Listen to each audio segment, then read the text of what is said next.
एक सवाल उन्होंने खड़ा किया कि देश के मीडिया हाउस पर उनका कब्जा है। क्यों मीडिया को इस तरह से आप जलील कर रहे हैं सांसद महोदय? आप पिछले बार भी आए तो कह दिए कि जिसको शराब नहीं मिलता है वही मेरे बारे में न्यूज चलाता है। तो क्या सारे मीडिया के लोग शराबी थे?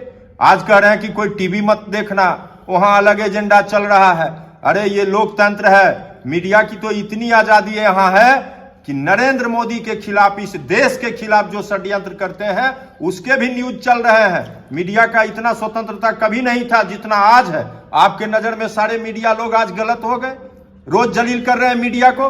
क्यों लोकतंत्र के चौथे स्तंभ को आप समाप्त करना चाहते हैं? आप क्या चाहते हैं? एकाधिपत्य स्थापित करना? ये भारत का लोकतंत्र लोकतांत्रिक व्यवस्था से चलेगा। मीडिया को जलील करना बंद कीजिए। कल क्षेत्रीय सांसद ललन बाबू हमारे क्षेत्र में आए। उनका कार्यक्रम 2 जगह निर्धारित था। दोनों जगह कार्यक्रम में उन्होंने क्रमशः भारतीय जनता पार्टी को टारगेट किए। बहुत सारा आरोप उन्होंने मनगढ़ंत ढंग से लगाया जो एक अच्छे राजनेता के लिए शोभा नहीं देता है। उन्होंने आरोप लगाया कि भारतीय जनता पार्टी जाली पार्टी है, देश में महंगाई और बेरोजगारी के ऊपर कोई बोलता नहीं है, प्रधानमंत्री जी मंदिर शिवाला में व्यस्त रहते हैं और उसके बाद धार्मिक उन्माद भारतीय जनता पार्टी पैदा करती है। देश में प्रधानमंत्री संसद भवन बनाए, पुराने संसद गुंबद नुमा था इसलिए उसको हटा दिया। 10 साल में केंद्र सरकार के द्वारा कोई भर्ती नहीं किया गया, एक भी जो है नोटिफिकेशन भर्ती का नहीं आया। अनेक मुद्दा को उन्होंने छुआ। अग्निवीर का जो शहीद हुआ लोग, उसको कोई लाभ नहीं मिलता है, 4 साल के बाद सीधे उसको घर बैठ जाना है। बहुत सारे आरोप उन्होंने लगाए जो बिल्कुल निराधार है, कहीं तथ्य पर फिट बैठता नहीं है। हम उनको बताना चाहते हैं, राष्ट्रीय सांख्यिकी ब्यूरो का रिपोर्ट है, महंगाई दर जो है मई 2014 में 8.33% था।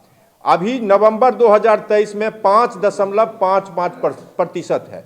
राष्ट्रीय सांख्यिकी ब्यूरो का रिपोर्ट है। कैसे महंगाई कंट्रोल नहीं है? 10 साल के अंदर हमारी सरकार में 3% महंगाई कम हो गई है।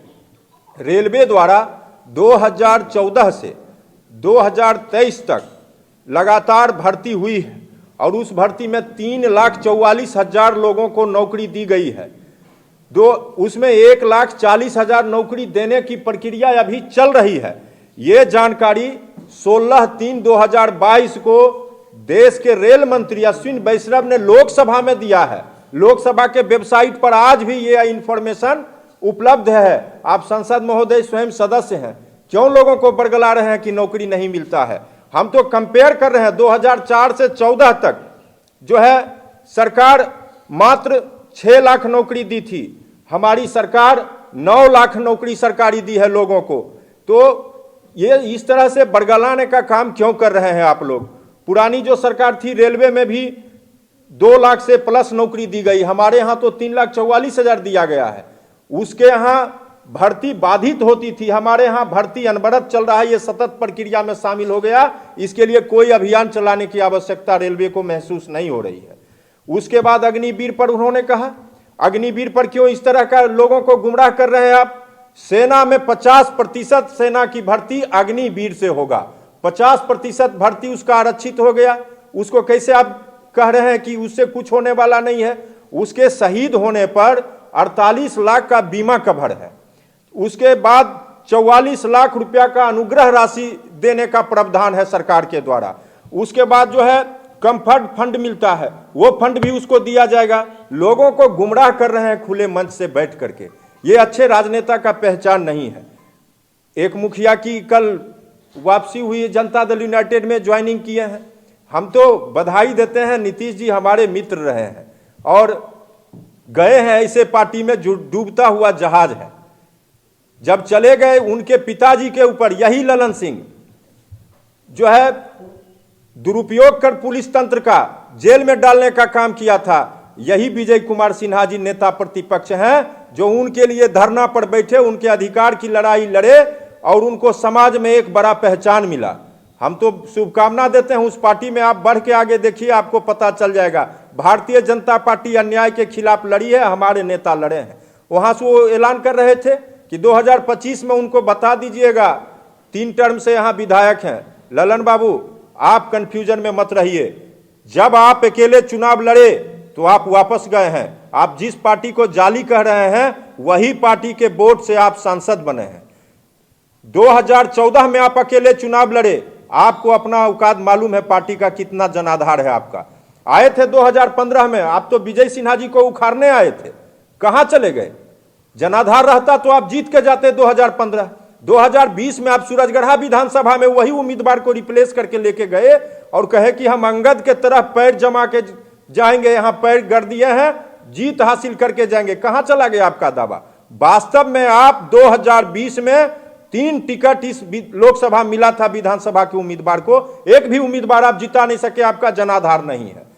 उसके बाद कहे कि संसद भवन पर हमला हुआ है, सो उसके जो अपराधी हैं, संरक्षण करता है, उसको सजा मिलना चाहिए। उसके एक भी अपराधी बाहर नहीं है। ये नरेंद्र मोदी का नेतृत्व है, सारे के सारे लोग सलाखों के पीछे हैं। हम पूछना चाहते हैं कि लखीसराय नरसंहार के आरोपी को संरक्षित करने वाला लोग जनता दल यूनाइटेड के राष्ट्रीय परिषद में कैसे पहुंचा हुआ है? जनता दल यूनाइटेड के जिलाध्यक्ष के साथ उसकी तस्वीर वायरल हुई है। आप उस पर बोलते कि अपराधी को संरक्षित करने वाला व्यक्ति जनता दल यूनाइटेड के राष्ट्रीय परिषद के बैठक में क्या करने गया था? आप खुलासा करते, उसको आप संरक्षित कर रहे हैं। सिर्फ अपराध और भ्रष्टाचार को आप बढ़ाने आए हैं। आपके राज्य में कोई व्यक्ति बता दे कि एक दाखिल खारिज भी बिना पैसा का हो रहा है तो मैं राजनीति से संन्यास ले लूंगा। किस शासन की आप बात कर रहे हैं ललन बाबू? आप लोगों को गुमराह कर रहे हैं। जब आप जनता दल यूनाइटेड के राष्ट्रीय अध्यक्ष थे, किस जलालत से आपको बाहर किया गया है? एक सम्मान भरा व्यक्ति सम्मान के साथ वापस आता। इतना अपमान सह के उस पार्टी में बना रहने का कोई औचित्य नहीं है। आप वफादारी दिखा रहे थे, कभी आपका दिल उमड़ता है कांग्रेस के लिए, कभी उमड़ गया दिल आरजेडी के लिए। अब आपका जब सारा पोल खुल रहा है तो कहते हैं कि हम इस्तीफा के लिए मनाए हैं मुख्यमंत्री को। वास्तव में तो स्थिति कुछ और है आपकी। कहते हैं हम चुनाव लड़ने के लिए इस्तीफा दे रहे हैं। आपसे बड़े बड़े दल के लोग राष्ट्रीय अध्यक्ष रह के चुनाव लड़ते हैं। आप कौन चुनाव लड़ने आ रहे हैं? जो इस्तीफा देने की नौबत आ गई, यह परिलक्षित करता है कि आप हार से घबराए हुए हैं, इसलिए आपको इस्तीफा देने की नौबत पड़ गई है। आप बता रहे थे कि प्रधानमंत्री के रहते हुए इस देश में धार्मिक उन्माद पैदा होगा। राम का विरोध करने वाले राजनीति में आज सिमट कर रह गए, कोई उनका औचित्य इस देश में राजनीति में नहीं रह गया। मुलायम सिंह की पार्टी चली गई, कांग्रेस समाप्ति की ओर है, आप राम का विरोध कर रहे हैं। आप कहते हैं कि धार्मिक उन्माद पैदा होगा। देश सांस्कृतिक राष्ट्रवाद की तरफ बढ़ रहा है, देश में हिंदुत्व का प्रभाव बढ़ रहा है, इससे आप घबराए हुए हैं। आप राम का विरोध कर रहे हैं, राम के विरोध करने वाले राजनीति से खत्म हो जाएंगे। आप फिर कह रहे थे कि संसद भवन का उद्घाटन, हम तो इस पर गर्व करते हैं कि प्रधानमंत्री जी संसद भवन का शिलान्यास किया और उसका उद्घाटन भी समय पर किया। आप तो सुप्रीम कोर्ट तक कांग्रेस गई, सुप्रीम कोर्ट भी उसको रिजेक्ट कर दिया। हमको इस बात का गर्व है कि प्रधानमंत्री जी शिलान्यास किए और उसका उद्घाटन किए, लेकिन इस बात का हमको दुख है कि मुंगेर के लोगों को आप धूल झोंक रहे हैं। मुंगेर मेडिकल कॉलेज का आप चल गए शिलान्यास करने, जमीन का वहां अधिग्रहण तक नहीं हुआ है। क्यों लोगों को बेवकूफ बना रहे हैं आप यहां आकर के? जो आपका शिलान्यास किया हुआ योजना था गंगा में पुल बनने का, टोटल पुल गंगा में बह गया। ये भ्रष्टाचार आपके सरकार को चैन से रहने नहीं देगा। आपके एक एक बात को लखीसराय की जनता जानती है। आप आइए, 2-4 होगा, कोई आपसे डर नहीं रहा है, कोई पीछे नहीं हटेगा। समय आएगा, सब कुछ का आपको जवाब मिल जाएगा। एक भी मुद्दा आपका सरजमीन पर नहीं आया है। लेके आए योजना, आप नल जल योजना पूरे पंचायत में आप देख लीजिए, भ्रष्टाचार का बोलबाला है, त्राहिमाम है जनता, एक नल जल नहीं चल रहा है आपका। फिर लेकर के मनरेगा योजना में आइए, कितनी भ्रष्टाचार मची हुई है। आप वहां से ऊंचा ऊंचा भाषण देके चले जाते हैं, लोगों को बेवकूफ बनाने का काम करते हैं। तो कुल मिला के उनका जितना एजेंडा है वो अब साफ हो चुका है।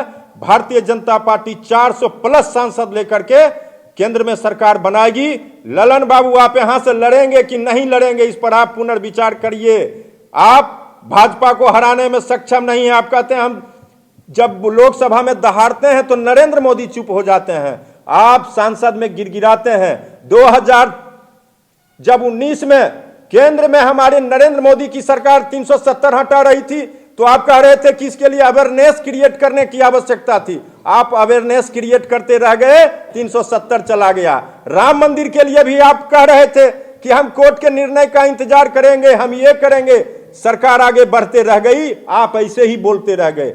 हमारा काम है करना, मैं कर रहा हूं और भारतीय जनता पार्टी इस देश के राजनीति में सबसे बड़े स्तंभ के रूप में स्थापित हो चुकी है और 400 प्लस सांसद लेकर सरकार बनाएगी।